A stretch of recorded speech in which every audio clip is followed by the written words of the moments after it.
How to create a MySQL database in cPanel. This demo assumes you've already logged into cPanel and are starting on the home screen. Now let's learn how to create a MySQL database. Click the MySQL database wizard icon. Enter a name for the new database, then click Next Step. Now we have to create a user for this database. Enter a username and create a password.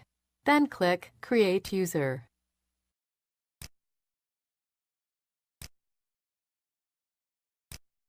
Click the All Privileges checkbox, then click Next Step. That's it. My MySQL database has been created and the new user added to the database. The database name, username, and password will all be needed for scripts that need to connect to the database. This is the end of the tutorial. You now know how to create and set up MySQL databases. Thank you for watching. If you need more help, please contact Flaminqo Help Center. Our agents will be more than happy to help. Flaminqo Hosting.